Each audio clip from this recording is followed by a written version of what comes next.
So thank you so much for all the organizers for providing me this opportunity to talk and listen to the wonderful presentations. So today I'm going to talk about soluble lead hydroxide battery. So the most of the work is from a part of my PhD. So I'll be talking about the basic introduction to the soluble lead hydroxide battery, and then I'll be discussing about effect of few surfactants and effect of adding sodium fluoride as additive in the electrolyte and on the performance of soluble lead hydroxide batteries. These are all single cell studies I'll be discussing specifically. And then I'll be moving on to the design and development of stacks and what are the challenges associated when you try to assemble a stack.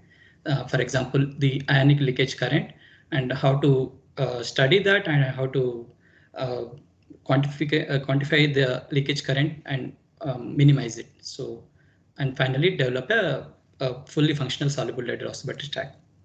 So to begin with, I think the previous talks have given a very good introduction about hydroxide batteries and in general about batteries. But nonetheless, I'm going to talk about this is the schematic of redoxo battery. So unlike other conventional batteries, in redoxo batteries we have the active redox active material dissolved in the electrolyte, and they are stored externally in a tank for both anode and cathode compartments separately, and they are circulated using a pump, and both anode and cathode compartments are separated using a ion exchange membrane. So during a charge, the redox active material at the anode will get reduced, and at the cathode it will get oxidized.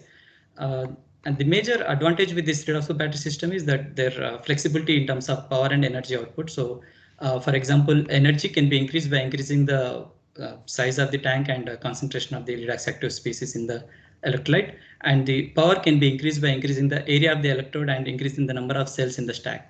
So this gives makes them suitable candidate for various type of large scale energy storage applications.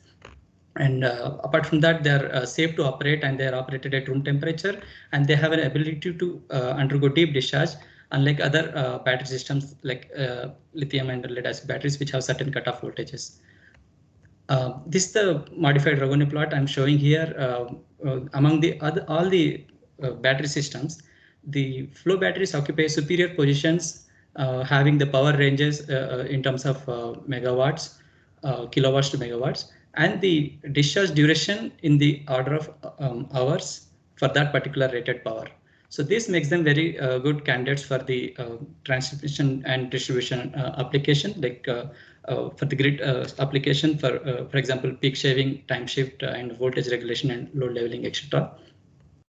So there are basically two major types of redox batteries depending on the nature of the electrolyte, like aqueous and non-aqueous. And these can be again further classified into three different types depending on the phase of the active material. For example, in vanadium redox battery system, we have both anodic and cathodic electrolyte is both are in liquid state. There is another type called hybrid flow battery, wherein one of the electroactive species will be in solid state. One particular example for that is zinc bromine, and other type is all solid phase, means both anode and cathode redox active materials will be in a solid state. So that is the for one particular example is soluble lead hydroxide battery. So why we are interested in soluble lead hydroxide battery is that it uses a single electrolyte for both anode and cathode reactions. The electrolyte is made of lead methane sulfonate salt dissolved in methane sulfonic acid, and it is circulated using a pump. And it requires since it is a single electrolyte for both anode and cathode, there is no need of any expensive ion exchange membrane, and the active material which is involved in this, the lead, is widely abundant, and it is having very low cost. So all these factors make it a very cost-effective system to look at. But there are certain challenges associated with these systems. For example, the formation of lead dendrite at the anode. So during the repeated charge discharge cycling, the lead tends to grow as a needle shape shown in this image, and it will come in contact with the other electrode and short circuit the cell and cause the damage to the cycle life of the cell. So the other problem is the oxygen evolution in the cathode. The cathode reaction, as you can see here, the formation of lead oxide occurs at about 1.49 volts, which is slightly higher than the thermodynamic stability window of water. So we expect oxygen evolution to occur. So apart from that, there is formation of sludge. Like if lead dioxide, which is deposited at the cathode, is not strongly adsorbed onto the cathode, it shreds off from the electrode and accumulates at the bottom of the electrolyte flow frame, and the other dendrites also will all accumulate at the bottom of the flow frame, and they will come in, eventually build up and cause the energy loss, and they can also come in contact with the both electrodes and short circuit the cells. So these are the challenges associated with this battery system. So apart from this, when you go to the stack level, there is it has its own challenges such as shunt current in the stack, which I'll be talking in the subsequent slides. If we look at literature, this is the timeline of milestones in the development of lead acid batteries and soluble lead hydroxide battery system. So ever since the Planté discovered the lead acid batteries in 1859, not until 1946 people were started talking about soluble lead cells. These are primary cells initially they, developed using in the perchloric acid solution electrolyte. The major work in the soluble lead hydroxide battery was carried out during this period, like 2004 to 2009, by Professor Fletcher and group from Southampton. So they studied this various parameters like electrolyte composition and operating conditions and cell design, how they affect the performance of soluble lead hydroxide battery. And they also attempted making a stack of 2, 4, and 10 cells, but there is no report discussing the performance characteristic of those stacks. So most of them are failed due to formation of dendrites or shunt current within a few cycles. So there is no proper report for a successful stack. And also there are few reports and patents about the fluoride additives, which can help in the reducing lead oxide sludge formation and also reducing oxygen evolution. From the same Fletcher group, they have used a method of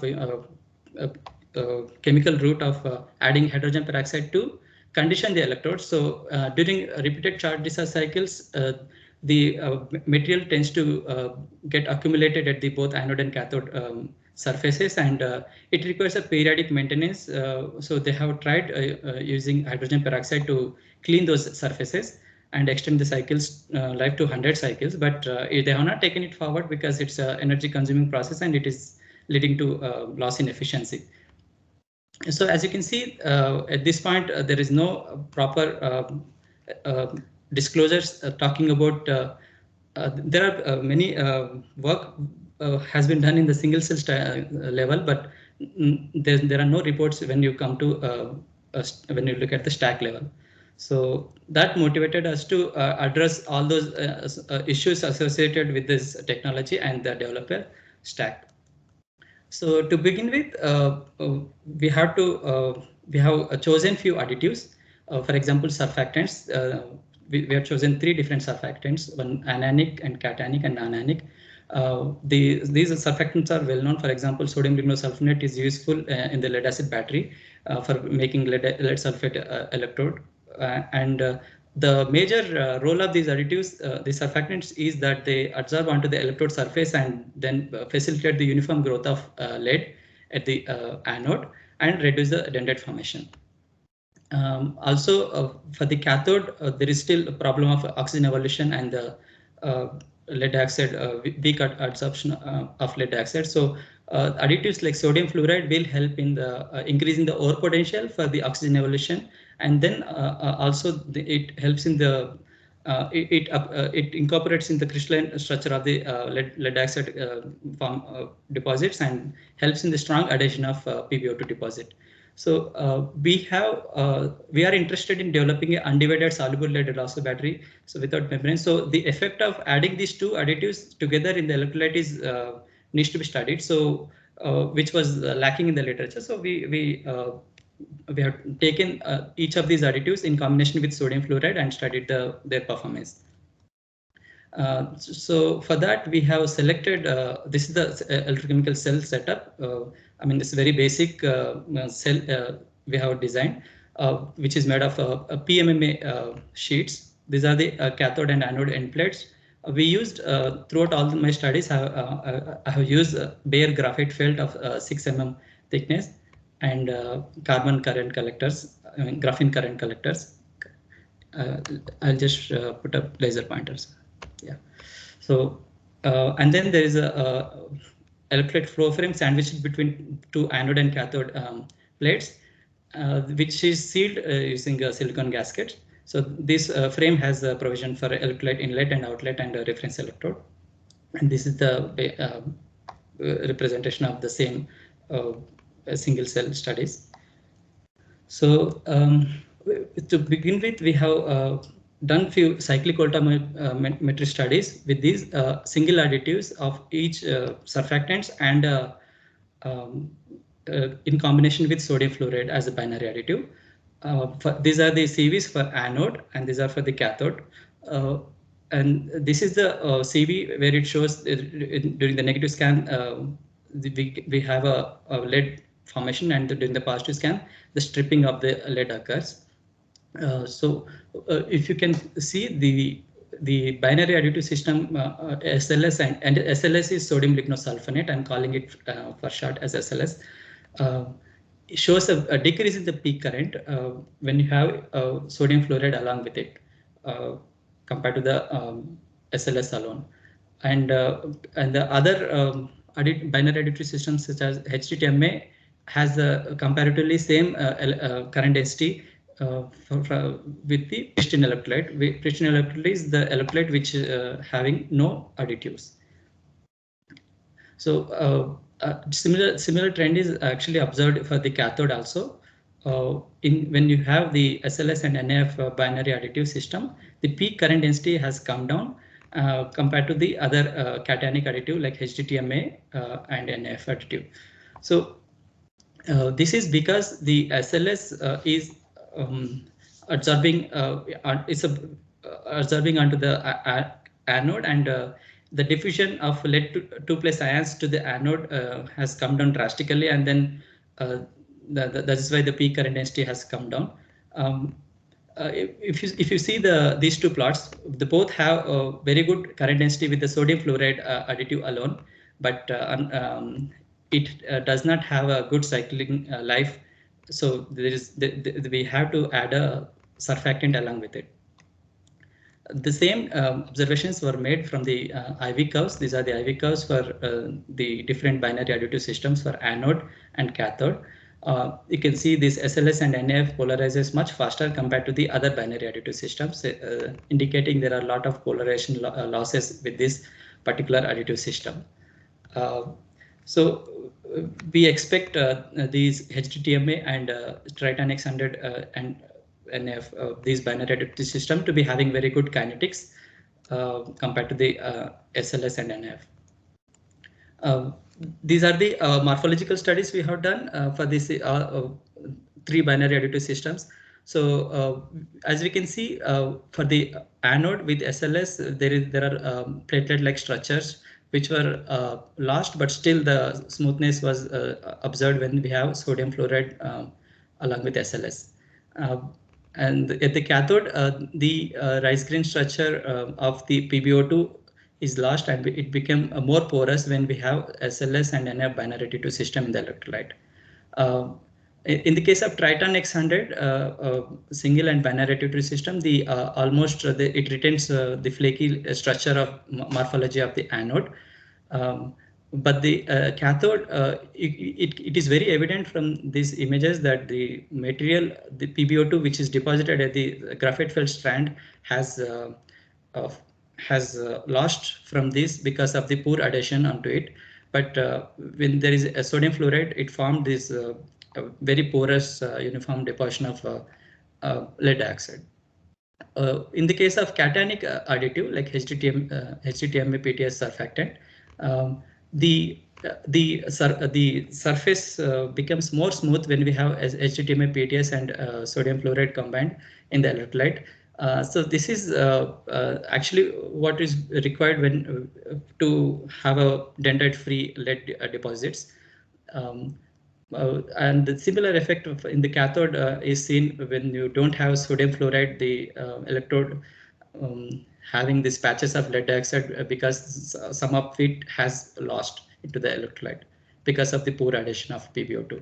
And so it is very clear that sodium fluoride helps in strong addition of PbO2, and here in this case it promotes a very uniform and deposition of PbO2. So these are the cycle life studies with these additive systems.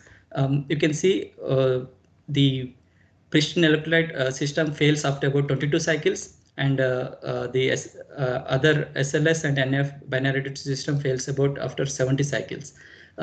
It improved a little bit, but still it is failing at 70 cycles because the SLS, we observed that it is not very stable in this electrolyte system.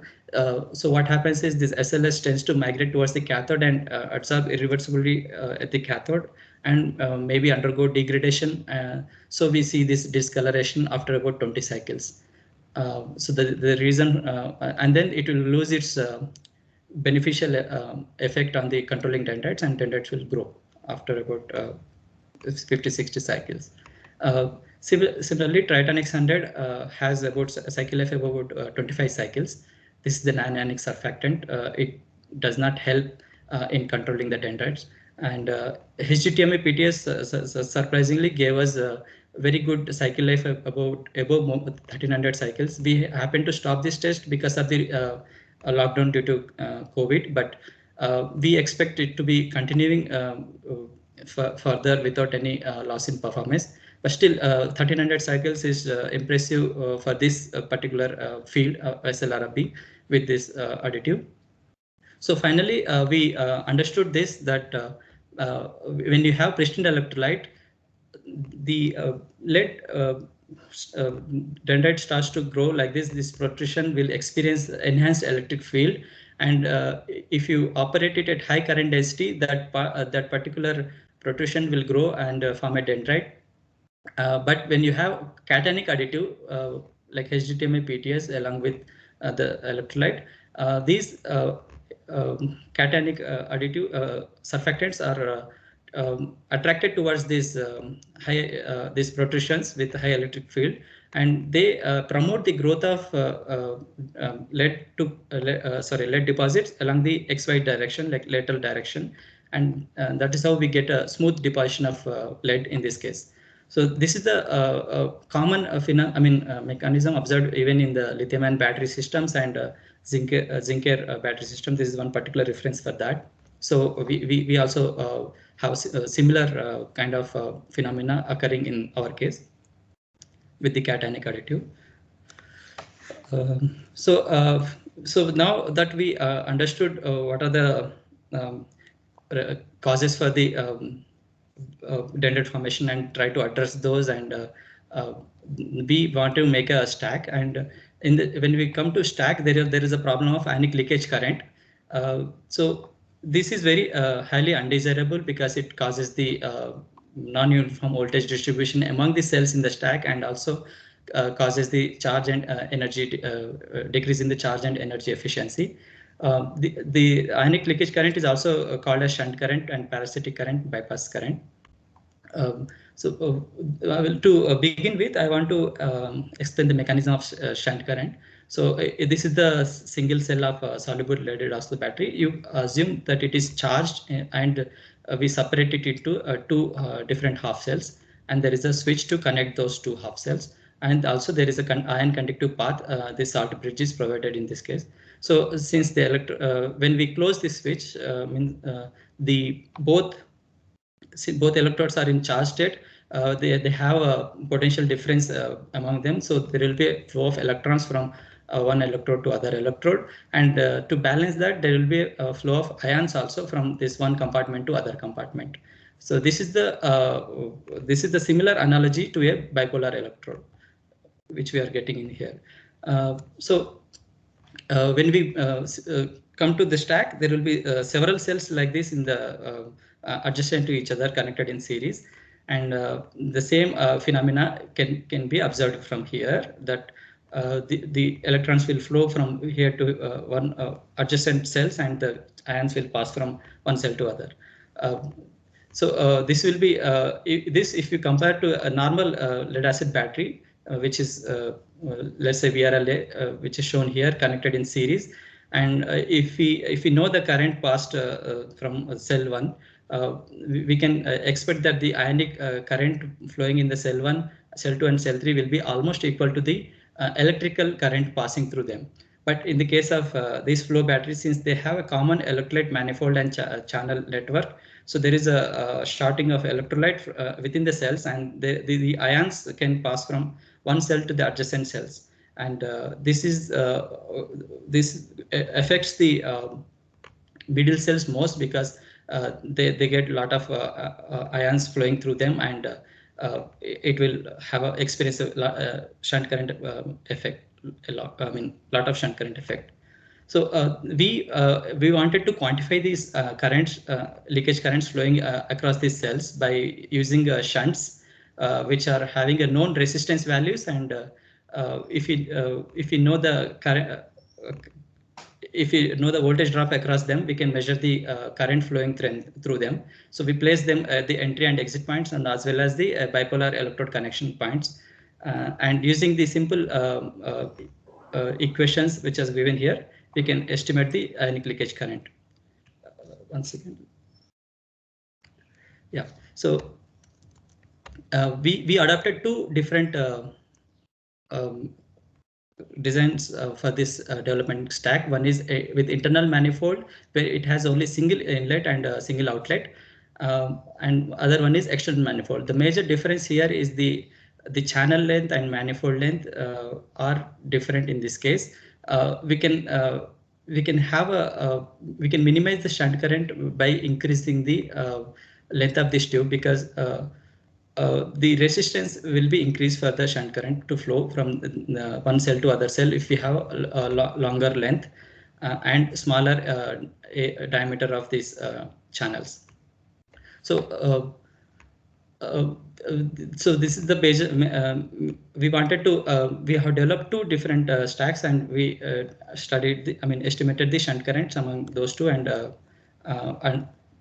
these are the stacks which we have developed: 3-cell, 5-cell, and 7-cell stacks of SLRB with internal manifold design, and 8-cell stack of SLRB with external manifold design. This is the internal current distribution across these cells, 3-cell, 5-cell, and 7-cell stacks with internal and external manifold. So the internal manifold design here experiencing more deviation from the set current value of 3 amps in this case, compared to the external manifold design, where we have the current flowing across all the shunts like S1, S2, S3, S4. These are for the 3-cell stack, are almost equal with external manifold. So the deviation is more if we increase the cell size stack, because the shunt current increases as we increase the number of cells in the stack, because as we increase the number of cells in the stack, the voltage increases, and that's how the driving force for the ions to pass from one cell to other cell also will increase. But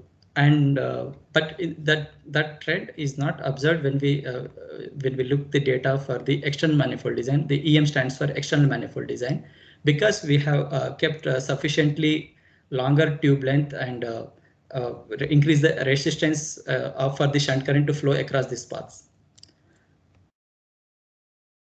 So we estimated that the middle cells in all the 3, 5, and 7-cell stacks are experiencing about 3.3, 6, and 8.5% for 3, 5, and 7-cell stacks respectively. So 8.5 for the 7-cell stack is quite a large amount. So what happens is when we charge, the middle cells have, for example, in this case, if you see the middle cells have, if the set value is 12, it will the middle cells will be getting about only 11.7 amps, and during the discharge, if the discharge current is 12, the middle cells will be discharged at little higher current than the 12 amps. So this will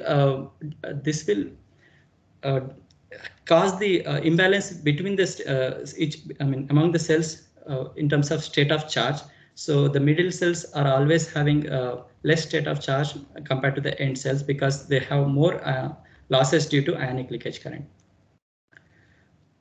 The similar this concept can be is reflected in this charge discharge studies. So these are the charge discharge studies of 3-cell, 5-cell, and 7-cell stacks with internal manifold design, where the channel length and manifold length was very low. So we expect it to be having very high shunt current.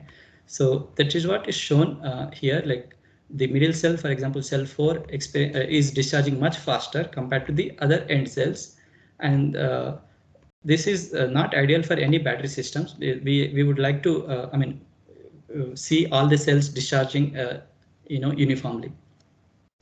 But in the case of external manifold design, all the cells in this 3-cell stack, 5-cell stack, and 7-cell stacks, this is the discharge profile I'm comparing, they're all behaving similarly, like they are discharging in the similar fashion. So there are very low, less effect due to the shunt current when we have this external manifold design.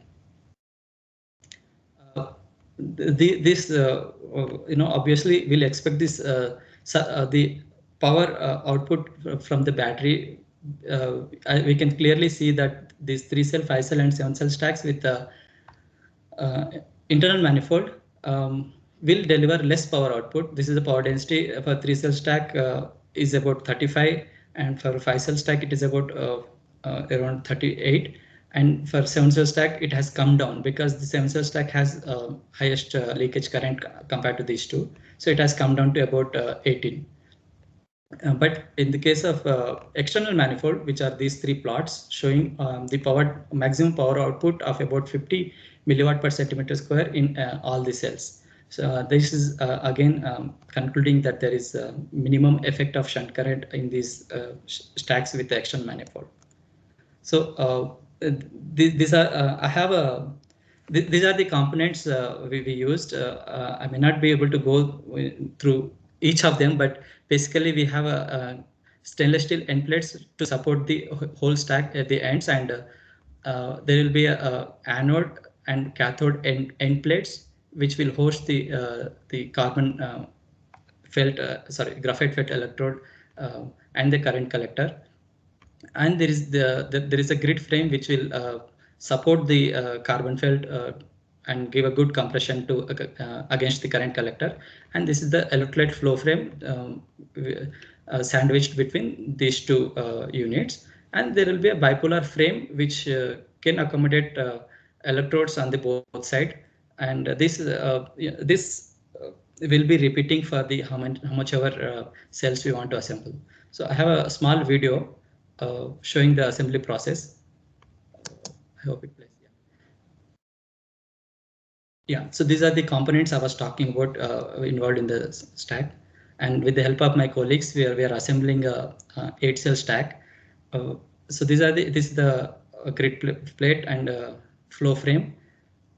And this is the another grid plate for the other electrode, like opposite electrode. And this is the bipolar frame. So we used a silicon sealant for sealing purpose.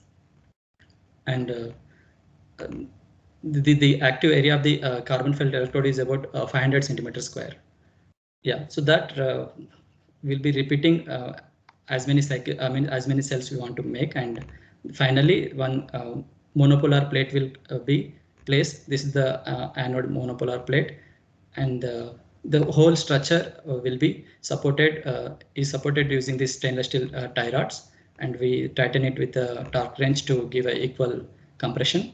And these are the manifold and channels I was talking about. The channels are quite long, so the resistance for ionic leakage current to flow across these is very high. And we can control the flow rate also. There are provision for that. And this is the demonstration of a working stack with 120 watts load. Yeah, this is the final image of the stack.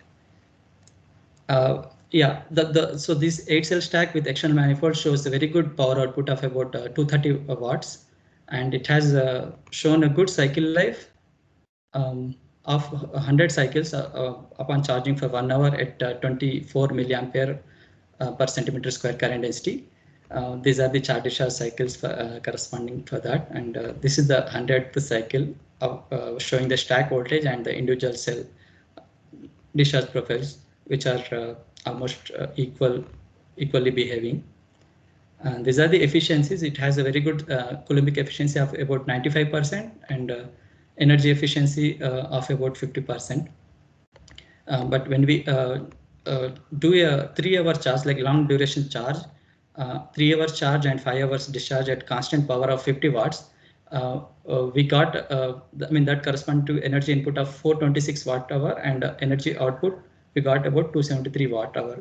So with this is the energy efficiency for this is 64%, and yeah, these are the data for all the cycles shown here. It shows that Coulombic efficiency is quite good, about 95%, and energy efficiency is about 64%.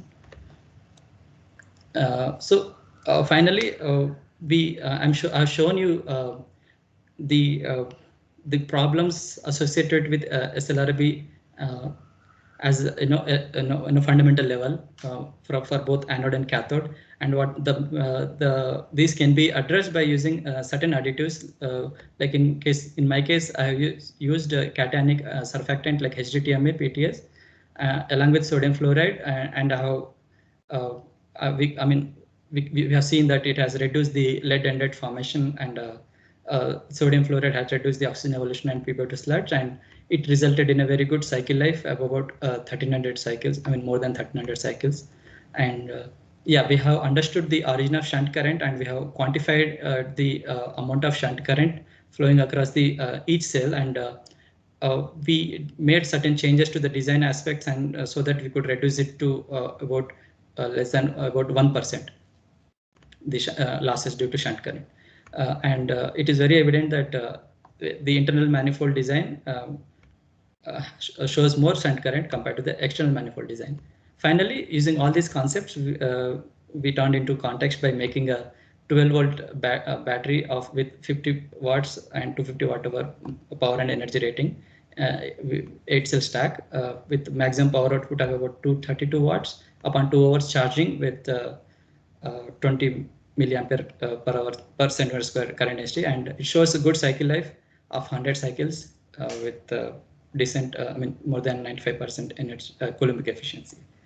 So yeah, I have summarized the same for this. I think I have time for this. So basically, we have started with a single cell studies, and we understood the electrode kinetics, which I have not shown here because of the time constraint, but we have studied the phase composition and electrode kinetics, and the cycle life of this single cell with different additives, and we identified the suitable additives, and we optimized the electrolyte composition, and then we made stacks of 3, 5, 7 cell stacks with one particular design called with internal manifold. So we estimated the shunt current flowing through these, and we understood that shunt current losses are quite high, and we have to change certain aspects in the design and minimize the shunt current. So we did that and finally made a 8-cell stack of 250 watt-hour energy output, and it is still in a working condition. So far, it has shown a cycle life of more than 300 cycles, and it is still running. And we have a plan to further optimize the design, and with the help of other academic institutes and industries. We want to scale it up further by making 1 kilowatt hour system in the coming years. So I would like to thank Professor Shukla and Satish Patil, who are my mentors. Like I was a joint PhD student in Indian Institute of Science, and my colleagues Dr. Ravi Kumar and Dr. Nandini Jaiswal and Satyaprakash Yadav for their constant support and help in this work, especially the stack design and development work, and all the funding agency like UK Research and Innovation and through the Sunrise program, and NTPC, the National Thermal and Power Corporation, and Department of Science and Technology, Government of India, and my institute for providing the facilities. And also I would like to thank my collaborators Nagfani Etukuri from IISc and Dr. Jenny Baker from Swansea University. We are planning to do the cost analysis, and also at the moment we are making the life cycle analysis of this battery system in collaboration with Dr. Jenny Baker at Swansea University. Yeah, and finally I would like to thank you all, and if you have any questions you can ask, you can put a direct message to me, or you can email me. This is my email ID. Thank you.